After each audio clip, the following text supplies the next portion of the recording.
Clément Lefsafre, c'est tout trouvé. Parce qu'il y a un personnage qui existait, qui existe et qui va réexister. C'est le Joker. Oui. C'est le film qui revient, qui donne naissance au grand méchant de Batman qui cartonne en salle. 291 152 entrées le premier jour en France. 9e meilleur démarrage de l'année.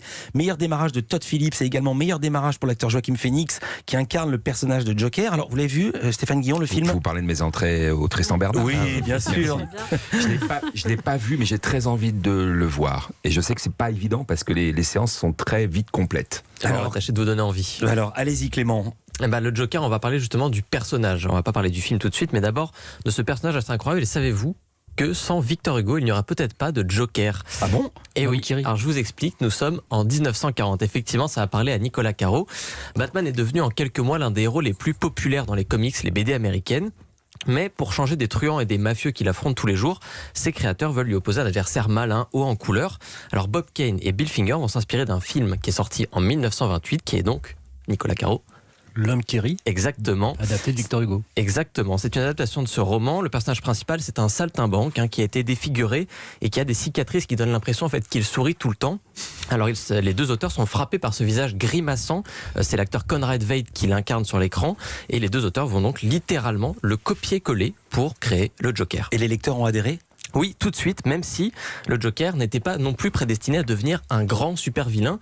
Il ne devait même pas survivre à sa première apparition. En fait, à la fin de l'histoire, le Joker tente de poignarder Batman. On est toujours en 1940, mais Batman, c'est le héros, on le connaît, il parvient à retourner le couteau au dernier moment contre le Joker.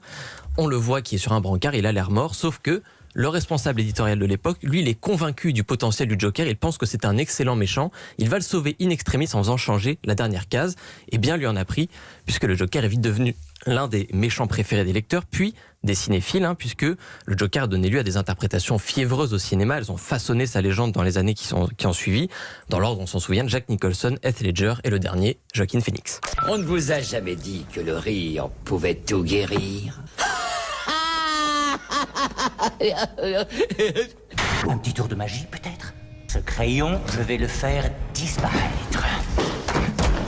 Tada! Il a disparu. Avez-vous des idées noires en ce moment?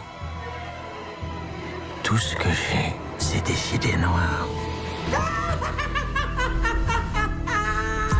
Sauf que tout ça, c'était dans les films Batman, mais là, le Joker a droit à son propre film. Comment est-ce qu'un méchant est devenu aussi populaire, Clément ? Bien parce que justement, le Joker, c'est plus qu'un méchant. C'est un personnage qui est profond, tour à tour, étonnamment humain. Vraiment, on a de l'empathie pour lui. Et la page d'après, il est affreusement diabolique. On se demande comment il peut être aussi fou.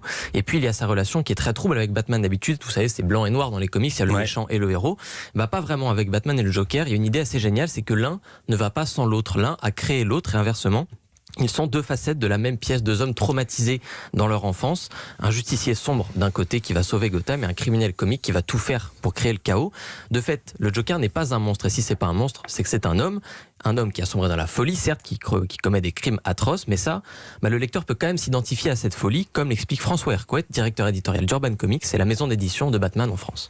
Il y a une interrogation qu'il porte en lui. Tout simplement, il suffit en fait d'une mauvaise journée pour que tout bascule. C'est-à-dire que n'importe qui a ce potentiel en lui de chaos inné et qui pourrait en fait le faire tendre vers les pires exactions, tout simplement parce qu'en gros, les ennuis se sont accumulés pendant une journée.